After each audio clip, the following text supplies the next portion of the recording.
My dear students, तो अभी तक हमने पढ़ा द अभी जो चैप्टर हम पढ़ रहे हैं it's the major domains of the earth. And अभी तक हमने पढ़ा लिथोस्फीयर, उसमें हमने पढ़ा the seven continents of the earth. Okay, आज हम पढ़ेंगे हाइड्रोस्फीयर। तो लिथो में हमने पढ़ा the rock portion, the soil part of the earth, तो हमने पढ़ा, उसमें हमने कॉन्टिनेंट्स पढ़े। एंड अब जो हम आज पढ़ रहे हैं ना, तो आज हम पढ़ने जा रहे हैं हाइड्रोस्फीयर। तो हाइड्रोस्फीयर क्या होता है? Hydro means water and sphere means part. ठीक है, that part of the earth which is covered by the water, उसे हम बताते हैं हाइड्रोस्फीयर। जो अर्थ है ना, उसमें 71%, जो earth is covered by the 71%। ठीक है, 71% it's covered by the land, 71% it's covered by the water, 71% of the earth is covered with the water and 29% with the land। ठीक है, तो अर्थ का कितना पोर्शन है आपका? 71% वाटर है, 29% आपका लैंड पोर्शन है। एंड जो हाइड्रोस्फीयर है ना, it's not exactly in the form of water. ठीक है, तो पानी के बहुत सारी फॉर्म्स आपको अच्छे से पता होगा, पढ़ा होगा अपने स्टेट्स ऑफ मैटर। ठीक है, सॉलिड, लिक्विड, गैस। वैसे ही जो वाटर है ना, जो water part of the earth है, उसकी वजह से इसको हम बताते हैं ब्लू प्लैनेट। क्या बताते हैं? Blue planet, because it is 71% of the earth is covered with the water. तो उसकी वजह से इसे हम क्या बताते हैं? ब्लू प्लैनेट बताते हैं। एंड जो पानी का ये पोर्शन है, जो हाइड्रोस्फीयर है, it consist of the different forms of the water. सारा फॉर्म मतलब जो सारा पानी है ना, वो एक ही फॉर्म में नहीं है। ठीक है, like we have the water in the liquid, mostly we think about the water in the liquid form, but it is in the as running water। ठीक है, running water in the form of running water, it is present in the oceans, in the rivers and in the lakes। ठीक है, and in the form of ice, it's present in glaciers, and you have the underground water and water vapor। ठीक है, जो water vapour है किस में होता है? In the atmosphere. तो ये सारा आपका क्या बनाता है? आपको हाइड्रोस्फीयर। तो आपने इतना समझा, जो हाइड्रोस्फीयर होता है ना, पानी का वो पोर्शन, अर्थ का वो पोर्शन है जो which is covered by the water. But जो वो वाटर है ना, it's in the different form, it's not in the single form like as a running water. We think water as a liquid, but it is in different form, like in the form of ice or glaciers, in the form of you have the underground water, in the form of vapors in the atmosphere। तो this all consists the hydrosphere। अब जो ये hydrosphere है ना, कितना आपका है? 71% आपका हाइड्रोस्फीयर बनता है। एंड जो ये हाइड्रोस्फीयर है आपका, इट इज 97% जो ये होता है ना hydrosphere, it's in the oceans. 97% ये कहाँ पे पाया जाता है? In the oceans. एंड जो ओशंस का पानी होता है ना, वो होता है साल्टी। क्या होता है? साल्टी। एंड जो साल्टी है ना, उसको ह्यूमन कंजम्पशन के लिए डायरेक्टली यूज़ नहीं कर सकते, ह्यूमन कंजम्पशन के लिए इसको हम यूज़ नहीं कर सकते। ठीक है, why? Because it is salty. And फिर उसके बाद क्या रहता है आपका? 3%, यानी कि जो आपका 3% है ना, that's available as the fresh water. तो you can see here in the diagram, देखिए आप, ओशंस आपका 97.5% बनाता है, और जो फ्रेश वाटर है ना, वो आपका 2.5% है ऑन द अर्थ। फिर जो है ना, एक तो हो गया पहले 97% ओशन जो कि साल्टी है आपका। उसके बाद है कुछ जो प्रोपोर्शन ऑफ द वाटर है, वो है आइस शीट्स एंड ग्लेशियर्स। तो वो आप यूज़ ऐसा नहीं कर सकते, आपको अच्छे से पता है। आइस शीट्स एंड ग्लेशियर्स का पानी हम लोग यूज़ नहीं कर सकते। And under the ground water हम यूज़ करते हैं वहाँ पे जहाँ पे हैंड पम्प्स वगैरह अवेलेबल हमारे लिए होते हैं। तो इस सब में एक स्मॉल परसेंटेज, ठीक है, a very small percentage available as a fresh water for the human consumption. तो हमारे पास कितना है? बहुत कम परसेंटेज है, किसके लिए यूज़ करने के लिए? For the human consumption. इसीलिए क्या है, despite being a blue planet, अगर अर्थ ब्लू प्लैनेट बोला जाता है, we face a shortage of water. हमारे पास क्या, हम लोग क्या करते हैं? Face shortage of water.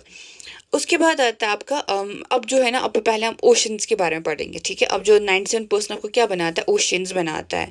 तो ओशंस को आप अगर आप देखना चाहते हैं पहले, तो as such you can see this diagram. देखिए, this is your Pacific Ocean. ठीक है, ये आपका पैसिफिक ओशन है।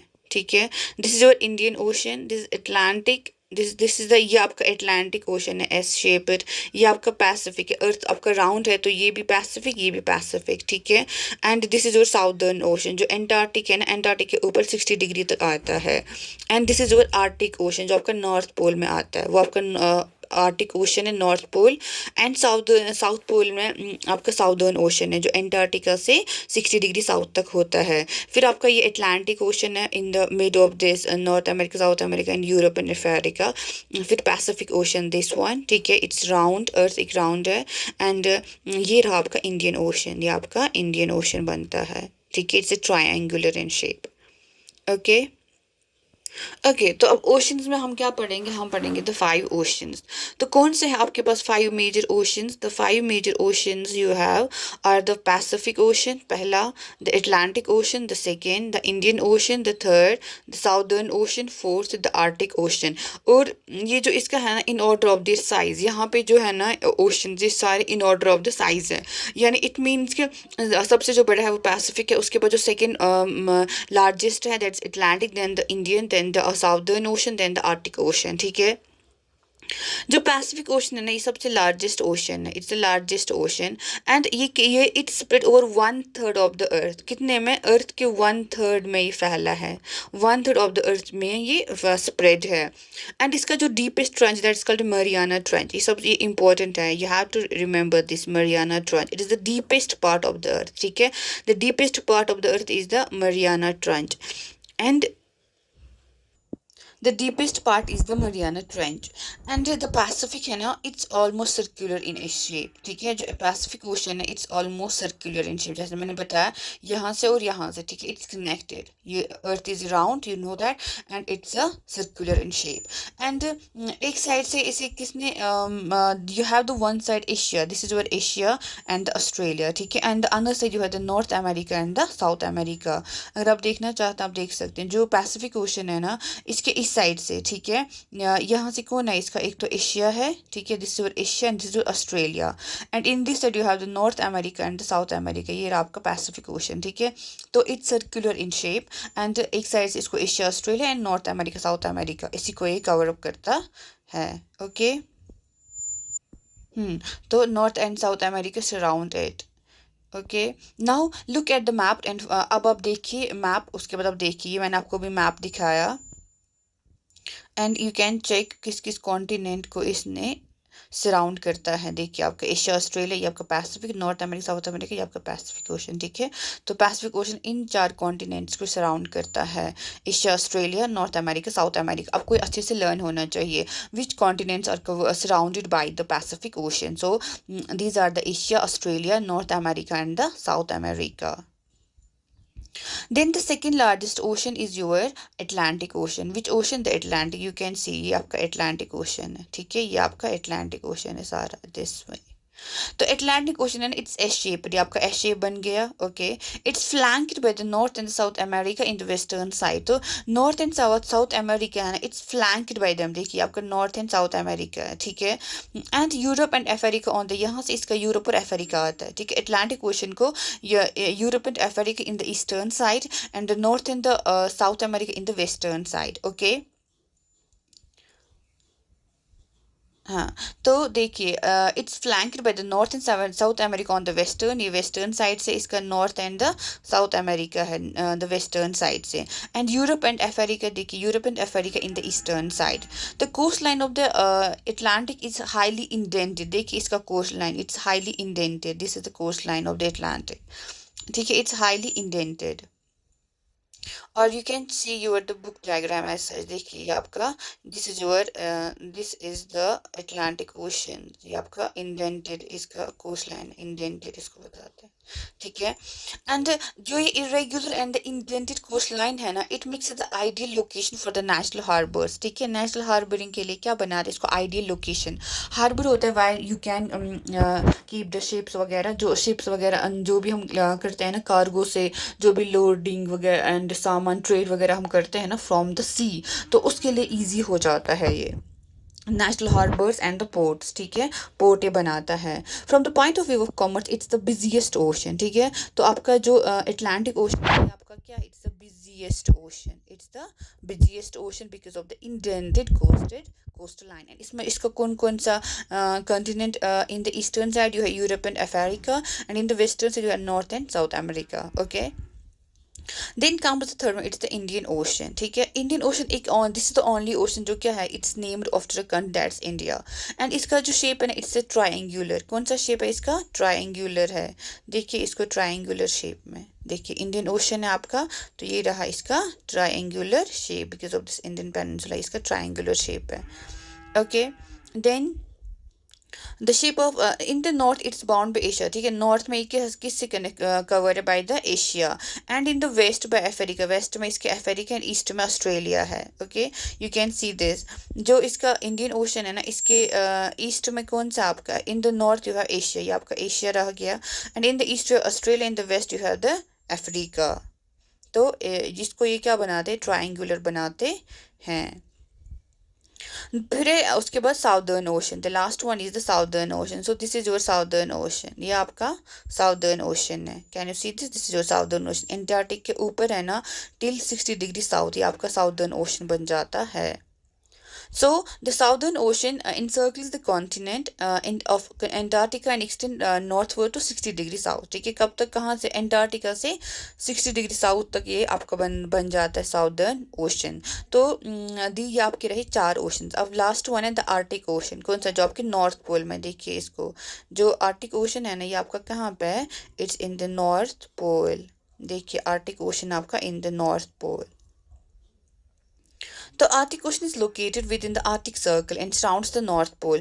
तो Arctic Ocean कहाँ पे located, within the Arctic Circle, okay, and surrounds the, ये किसको surround करता है, North Pole. It's connected with the Pacific Ocean by a narrow stretch of shallow water known as Bering Strait. तो last मैंने आपको पढ़ाया था इस्थमस और स्ट्रेट्स, ठीक है। तो इस्थमस होता है जो दो लैंड बिग लैंड मास को कनेक्ट करता है, और स्ट्रेट होता है जो दो बिग सीज को या बिग वाटर बॉडीज को कनेक्ट करता है। तो यहाँ पे जो पैसिफिक एंड आर्टिक है ना, उनको कौन करेक्ट कर रहा है, द बेरिंग स्ट्रेट। ये इंपॉर्टेंट पॉइंट है, इसको हमेशा याद रख लीजिए। जो पैसिफिक एंड द जो आर्टिक ओशन है, ठीक है, पैसिफिक एंड द आर्टिक, इनको कौन कवर करता है, इनको कौन कनेक्ट करता है, the Bering strait. Bering strait इनको कनेक्ट करती है, keep it always in the mind. It's bound by the northern coast of north America and Eurasia. तो आर्टिक ओशन है ना, इसके कोस्ट में कौन आता है, एक तो आता है नॉर्थ अमेरिका, एक तो आता है यूरेशिया। ओके, सो ये आपका सारा क्या था, हाइड्रोस्फीयर। अब जो हाइड्रोस्फीयर का नोट है ना, आप कैसे बनाना है वो मैं आपको पहले, देखिए जैसे पूरा चैप्टर अब जैसे आप लिख सकते हैं डोमेन्स ऑफ द अर्थ, उसमें 4 डोमेन्स हैं, lithosphere, hydrosphere, biosphere and the atmosphere, ठीक है। फिर आज हमने क्या पढ़ा, आज हमने पढ़ा हाइड्रोस्फीयर। तो ऐसे आप लिखेंगे, अर्थ में 71% वाटर, 29% लैंड है। जो 29% लैंड है ना आपका, 29% लैंड आपका लिखेंगे लिथोस्फीयर में। और लिथोस्फीयर में क्या आता है, फिर 7 कॉन्टिनेंट्स, तो सारे कॉन्टिनेंट्स के नाम एंड हर एक की कुछ कुछ जो स्पेसिफिक पॉइंट्स हैं ना आपको वो लिखने हैं। जैसे Asia is the largest continent, ठीक है, तो वो एक स्पेसिफिक पॉइंट आपको लिखना है। फिर जो वाटर है जो हमने अभी पढ़ा था, वो कौन सा आपका हाइड्रोस्फीयर है। तो हाइड्रोस्फीयर में कितना आपके 5 ओशंस हैं। अब जो ओशंस है ना, हाइड्रोस्फीयर में पहले आपको दिखाना है 97% साल्टी वाटर है, ओशंस है, एंड 2.5% ओनली फ्रेश वाटर है। एंड जो अब ओशंस है ना 97%, आज हमने उसी को पढ़ा, 97% ओशंस को हमने आज पढ़ा। तो उसमें कौन कौन सा आता है, पैसिफिक। पैसिफिक पे इंपॉर्टेंट पॉइंट, जैसे मैंने लिखा Bering Strait connect Arctic Ocean, the Pacific important है। लेकिन Pacific the deepest, it's the largest, it's 1/3 of the covers 1/3 of the earth, it has a Mariana trench, ठीक है, वो लिखना है। फिर एटलांटिक में इंडेंटेड इसका ये है पोर्ट, इंडेंटेड इसका कोस्ट लाइन है, तो उसकी वजह से ये बिजिएस्ट हार्बर है, पोर्ट्स के लिए ईजी हो जाता है, नेशनल हार्बर ये बन जाता है। फिर इंडिया जो ट्राइंगुलर है, तो इसको हर एक में लिखना है कौन सा कॉन्टिनेंट किसको कवर करता है। जैसे पैसिफिक ओशन किसको कवर करता है, आपका Asia, Australia, North America and south America, you have to write that. Then वैसे आपको हर ओशन के बारे में लिखना है। तो ऐसे आपका एक अच्छा सा नोट बनेगा एंड प्रॉपर नोट बनेगा with all points connected in a single page. Okay, this is how you have to make note for this. अगर किसी को इमेजिन विजुअलाइज करने में दिक्कत हो रहा है about the Pacific ocean, it's a circular ocean, तो यू कैन सी पैसिफिक जो आधा यहाँ पे दिखा है ना, आधा यहाँ पे दिखा है, तो इट मीन्स ये कनेक्टेड है, बिकॉज इट्स अर्थ एक जियोइड शेप है, ठीक है, सर्कुलर राउंड है, एलिप्सॉइड है इसका शेप, तो ये कनेक्टेड है इन दैट वे, ठीक है। Think of a ball. तो फिर उसके बाद आप देखिए पैसिफिक ओशन कैसे कनेक्टेड है, ठीक है। ये उन बच्चों के लिए जिनको थोड़ा इसको विजुअलाइज करने में प्रॉब्लम हो रहा है कि पैसिफिक ओशन कैसे है यहाँ पर और यहाँ पर, ठीक है। जैसे 3D इमेज यहाँ पे 2D में दिखाया गया है। Okay, now comes your the atmosphere. ठीक है, अभी तक हमने क्या पढ़ा, दो पढ़े, तो लिथोस्फीयर पढ़ा, उसमें हमने कॉन्टिनेंट्स पढ़े, एटमॉस्फेयर हाइड्रोस्फीयर पढ़ा, उसमें ओशियंस पढ़े। Now we have the atmosphere. अब एटमॉस्फेयर क्या होता है, बट एटमॉस्फेयर को पढ़ने से पहले आपने लास्ट में यूनिट में पढ़ा होगा कि troposphere, stratosphere, mesosphere, thermo and exo, ये आप ये सारी क्या है, ये आपकी लेयर्स हैं।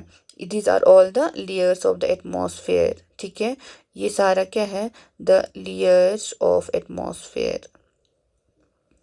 तो इसमें कौन कौन से लेयर्स हैं, वो है ट्रोपोस्फेयर पहला वाला, जो जो from the surface of earth to the you have the 12 और 18 किलोमीटर। तो उसके बाद stratosphere, stratosphere the second one, जिसमें ओजोन आपका आता है। फिर मीजोस्फेयर, जिसमें जो मीटोराइट्स हैं वो बर्न हो जाते हैं।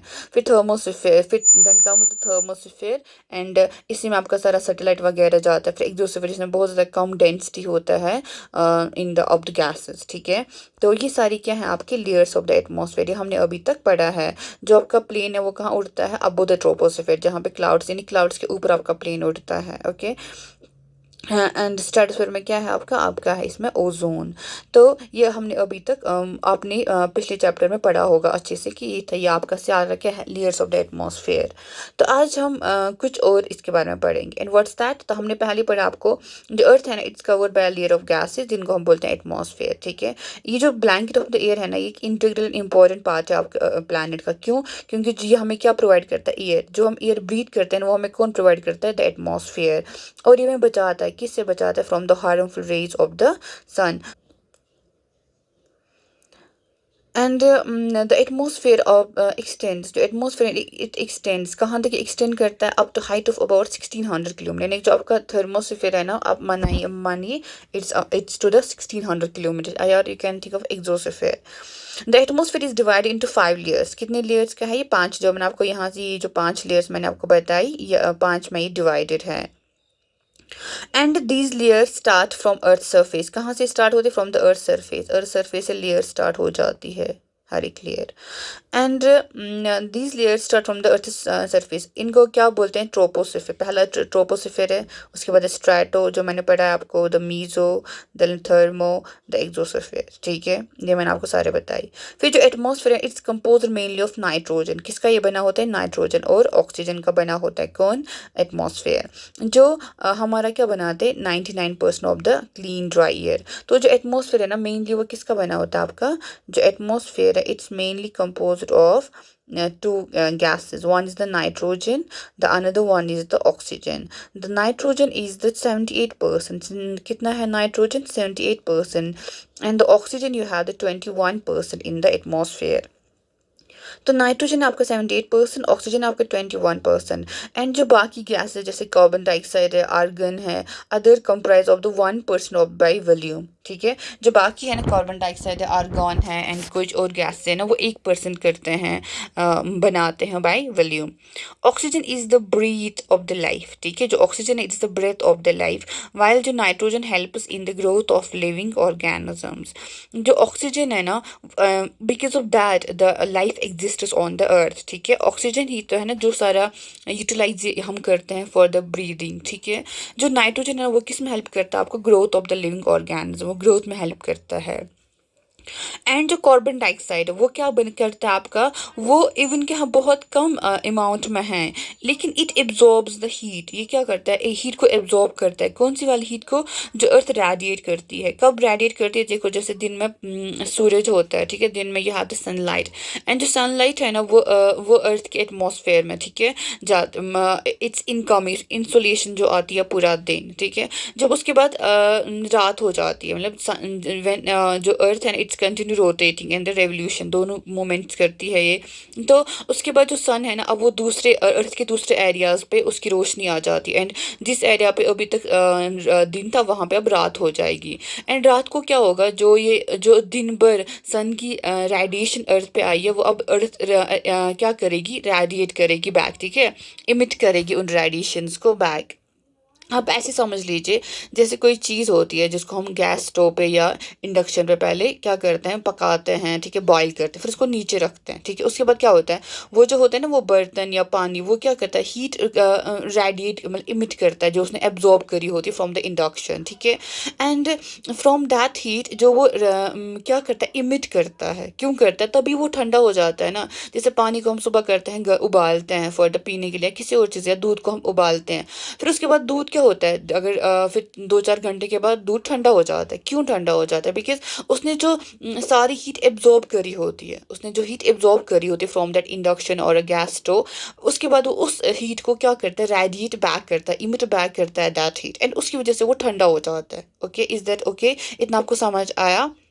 And then same is the case here, दिन भर जो सन है ना अर्थ को क्या करता है, हीट करता है, ठीक है, हीट एंड लाइट प्रोवाइड करता है। एंड उसके बाद जब सन व्हेन द अर्थ रोटेट्स, ठीक है, फिर कोई और पोर्शन अर्थ में क्या आता है, डे आता है, एंड यहाँ पे क्या आती है, रात आती है। एंड जो रात में क्या होता है, अब अर्थ इमिट करती है उन रेडिएशंस को बैक जो उसने पूरा दिन एब्जॉर्ब किया होता है फ्रॉम द सन। अब जो वो रेडिएशंस होते हैं ना उनको कार्बन डाइऑक्साइड बाहर नहीं जाने देता है, ठीक है। जो कार्बन डाइऑक्साइड है, जो कार्बन डाइऑक्साइड है जो बहुत कम अमाउंट में हमारे एटमॉस्फेयर में है, उसको वो बाहर नहीं जाने देता है, ठीक है। उसकी वजह से क्या होता है, अर्थ वार्म रहती है। अगर कार्बन डाइऑक्साइड नहीं होगा तो हमारी अर्थ पे वार्मथ नहीं रहेगी, living organisms can not sustain on the earth, ठीक है। तो पूरा जो अर्थ है ना इट विल बी फ्रीजिंग अगर कार्बन डाइऑक्साइड नहीं होगा। बट अब क्या हुआ है, अब ये हुआ है जो कार्बन डाइऑक्साइड का अमाउंट है ना वो हवा में बढ़ गया, आपके एटमॉस्फेयर में बढ़ गया है। कैसे बढ़ गया है, by your traffic, by your industries, by your coal burning, and by your other things, ठीक है, जो आपका कंबस्टन होता है। और जब जो ही इसका CO2 का बढ़ गया है ना आपका अमाउंट इन द एयर, उसकी वजह से क्या हो रहा है, आपका जो अर्थ है ना वो ज़्यादा वार्म अप हो रहा है, ठीक है, जिसको हम ग्लोबल वार्मिंग बता रहे हैं। तो बिकॉज ऑफ दैट आपका जो अर्थ है ना वो क्या हो रहा है, हीट अप हो रहा है। एंड उस हीट की वजह से आपके ग्लेशियर्स मेल्ट हो रहे हैं, आपको सी लेवल आपका बढ़ रहा है। एंड जो ऑर्गेनिजम्स है ना उनको बहुत एक्सटिंक्शन का क्या हो रहा है, खतरा हो रहा है, ठीक है, because of that heat and temperature जो राइज हो रहा है because of the carbon dioxide emission from all such things, आपके जैसे एसीज है, रेफ्रिजरेटर्स हैं, जो कूलर्स हैं, जो आप सब यूज़ करते हैं, एसीज, रेफ्रिजरेटर्स, इन सब से क्या आपका निकलता है, क्लोरोफ्लोरोकार्बन से कार्बन डाइऑक्साइड एमिशंस निकलते हैं। तो and that makes the earth more warm, जो हमें नहीं चाहिए था। इतना आपको यहाँ पे समझ आया। तो कार्बन डाइऑक्साइड आपकी अर्थ को क्या रखता है, वार्म रखता है। और वो जो वार्मथ है ना वो भी इंपॉर्टेंट होती है और जो कार्बन डाइऑक्साइड है इंपॉर्टेंट है किसके लिए, ग्रोथ ऑफ प्लांट्स के लिए। क्यों, क्योंकि जो प्लांट्स हैं वो फोटोसिंथेसाइज करते हैं, ठीक है, वो फोटोसिंथेसिस करते हैं तो अपना फूड बनाते हैं वो। एंड उसमें वो क्या यूज़ करते हैं, कार्बन डाइऑक्साइड यूज़ करते हैं, ऑक्सीजन वो लोग इमिट करते हैं, ऑक्सीजन वो लोग रिलीज करते हैं। प्लांट्स हैं ना, जो ग्रीन प्लांट्स हैं ना जो फूड अपना खुद बनाते हैं by the process of photosynthesis, उसमें आपका they use the carbon dioxide for that food making for this photosynthesis, and they release the oxygen, ठीक है। एंड वो ऑक्सीजन फिर कौन यूज़ करता है, as other living organisms on the earth who जिनको रेस्पिरेशन वगैरह जो भी चाहिए, इवन के प्लांट्स को भी रेस्पिरेशन के लिए ऑक्सीजन ही चाहिए होता है। ओके, फिर है the density of the atmosphere varies with height. जो डेंसिटी ऑफ द एटमोसफेयर है ना वो कितना वेरी होता है विद द हाइट, जितना हम ऊपर जाएंगे ना, फॉर एग्जाम्पल यहाँ पे ट्रोपोस्फेयर में डेंसिटी अच्छा होगा, स्ट्रेटो में अच्छा खासा होगा, मीजो में कम होने लगेगा, थर्मो में कम डेंसिटी होने लगेगा, किसका लगेगा, एटमोसफेयर का। एंड इट इज़ मैक्सिमम जो है ना डेंसिटी वो कहाँ पे, maximum at the sea level, ठीक है। And decrease rapidly as we go up, and जितना हम ऊपर जाएंगे ना तो जो डेंसिटी ऑफ द एटमॉस्फेयर है ना इट गोज डाउन, ठीक है, इट डिक्रीजेज रैपिडली। जैसे आपको पता होगा जो क्लाइंबर्स होते हैं, फॉर एग्जांपल जो माउंट एवरेस्ट पे जाते हैं या किसी भी माउंटेन क्लाइंबिंग में जाते हैं, तो वो क्या कर उनको अक्सर ब्रीदिंग प्रॉब्लम्स होती है। कौन सी प्रॉब्लम्स होती है उनको, ब्रीदिंग प्रॉब्लम्स होती है।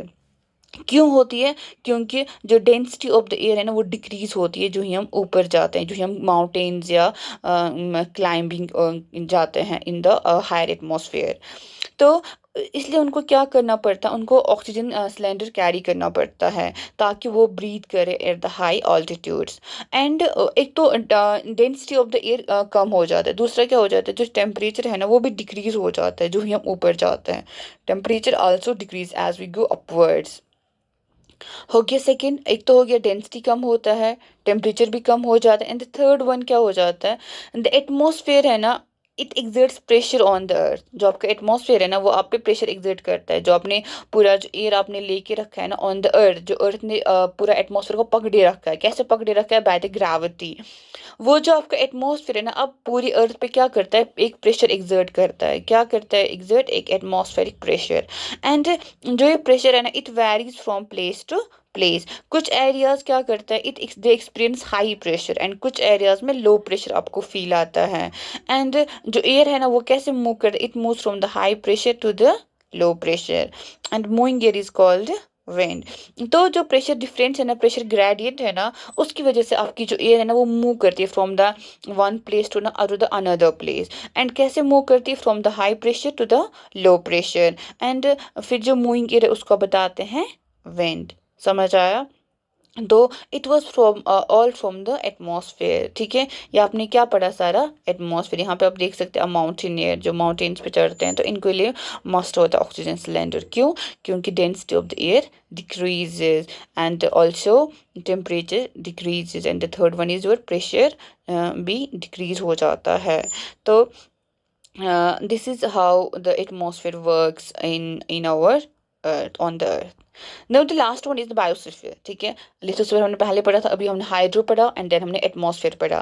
Now is the biosphere. The biosphere, in the biosphere we have the domain of life. तो बायोस्फीयर क्या है? एक डोमेन ऑफ लाइफ मीन्स के it is a narrow zone. एक वो जोन है, कौन सा जोन है? जो लिथोस्फीयर, जो आपका हाइड्रोस्फीयर, जो आपका एटमॉस्फेयर, जब ये तीनों मिल जाते हैं ना, जैसे आपका लिथोस्फीयर, एटमॉस्फेयर एंड ये, जहाँ पे ये छोटा सा जोन तीनों जहाँ पे मिल जाते हैं, ओके, तो उससे हम बताते हैं बायोस्फीयर। या अगर आप इससे इससे भी थोड़ा बेटर इसको समझना चाहते हैं तो you can go like this. ये आपका रहा लिथोस्फीयर, ठीक है, ये आपका रहा ये आपका रहा hydrosphere H, and this one is your atmosphere. ठीक है, एंड जो दिस ये जो बड़ा ना ये वाला पोर्शन कौन सा वाला, देखिए ये जो जहाँ पे ये तीनों क्या हो रहे हैं, इंटरसेक्ट करते हैं ये तीनों वाला, तो इसको हम बताएंगे बायोस्फीयर। क्या बताएंगे? बायोस्फीयर। जहाँ पे ये तीनों क्या करता है, दे इंटरसेक्ट, दे ओवरलैप, जहाँ पे ये तीनों ओवरलैप करेंगे, the lithosphere, the hydro and the atmosphere, तो वहाँ पे आपका बनेगा बायोस्फीयर। तो यहाँ पे आप देख सकते, it's a contract between the land, water and the air. तो इसी जोन में लाइफ आपका एग्जिस्ट करेगा। Only this zone will carry the life, and ये जो लाइफ है ना यूनिक है to the earth only, because आपको पता है ना आपके पास 8 प्लैनेट्स हैं, एंड उस सब में only the life exist on the earth.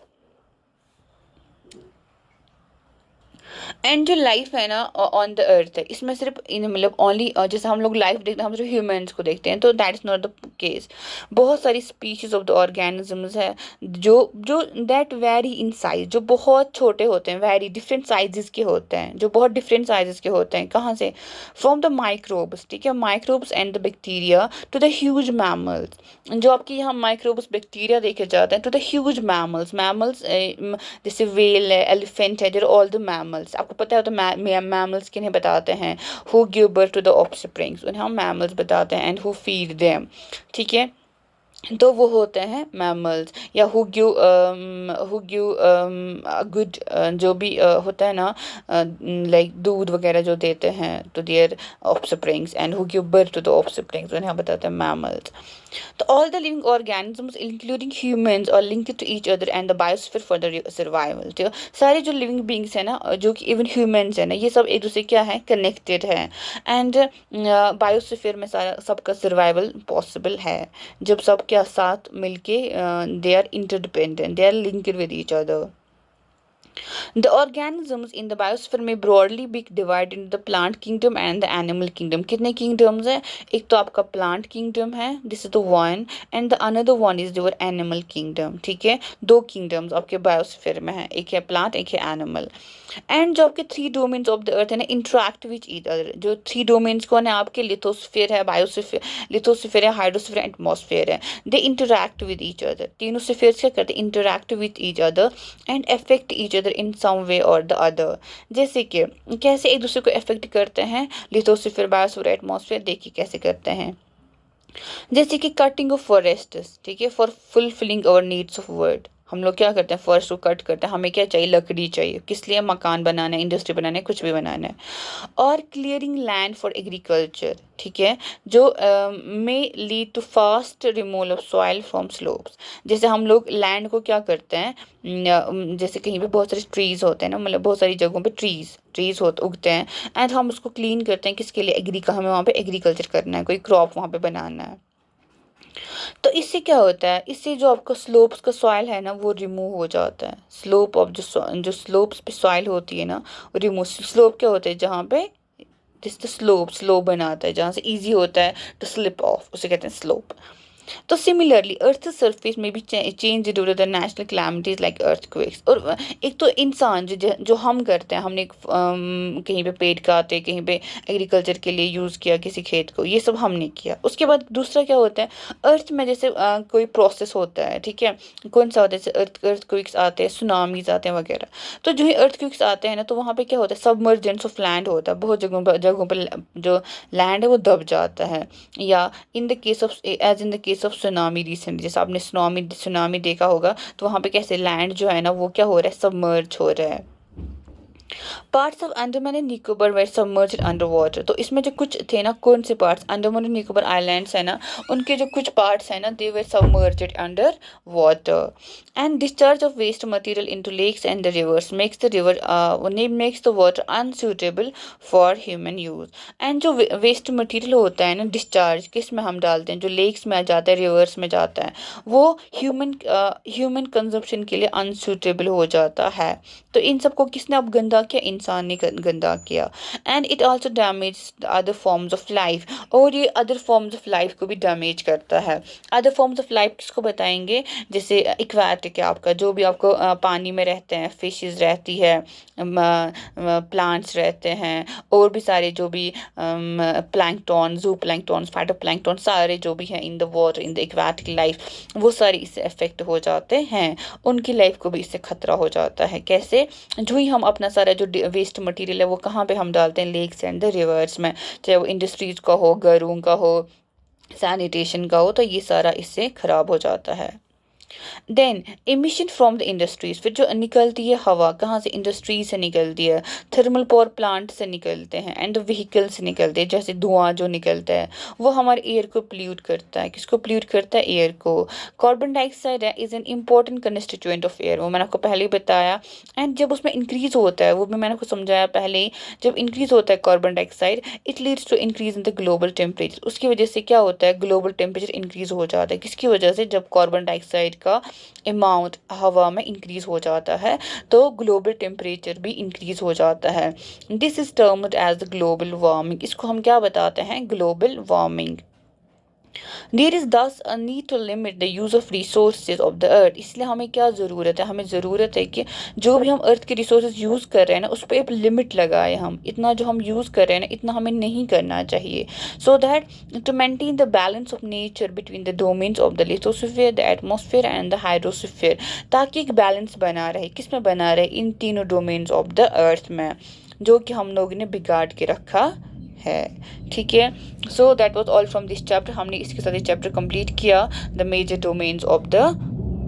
तो इसी के साथ हमने जो ये पूरा चैप्टर है ना, the major domains of the earth, हमने ये कंप्लीट किया. 4 डोमेन्स हमने पढ़े, the lithosphere, atmosphere, hydrosphere and the biosphere. चारों का हमने इंपॉर्टेंस पढ़ा, चारों कहाँ पे एग्जिस्ट होते हैं, कैसे एग्जिस्ट होता है on the surface of earth, and चारों का बैलेंस कितना इंपॉर्टेंट है कि हम लोगों को एयर को भी पोल्यूट किया हुआ है बाय द इमिशंस, जो इंडस्ट्रीज, जो ट्रैफिक वगैरह से निकलते हैं. हमने उसके बाद पानी को भी गंदा किया है बाई जो भी हम डर्टी वाटर पानी में फेंकते हैं. And the third one is जो भी लैंड है ना उसको हमने क्लीन किया. हम लोगों ने बहुत ज़्यादा वुड कटिंग किया, हमने एग्रीकल्चर के लिए लैंड्स को बहुत यूज़ किया।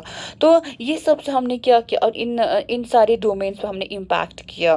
तो अब हमें क्या ज़रूरत है, हमें ज़रूरत है इन सारे डोमेन्स का जो यूज़ है ना उसको लिमिट करने की, उसको रेस्ट्रिक्ट करने की, ताकि जो अर्थ है ना वो बच जाए, सो दैट जो अर्थ है ना इट कैन बी, जो आपका बायोस्फीयर है ना उस पर एक बैलेंस बना रहे, सो दैट कि everybody can grow in this all in on the earth. तो जो हमने ये बैलेंस बिगाड़ के रखा है, we have polluted all the domains of the earth.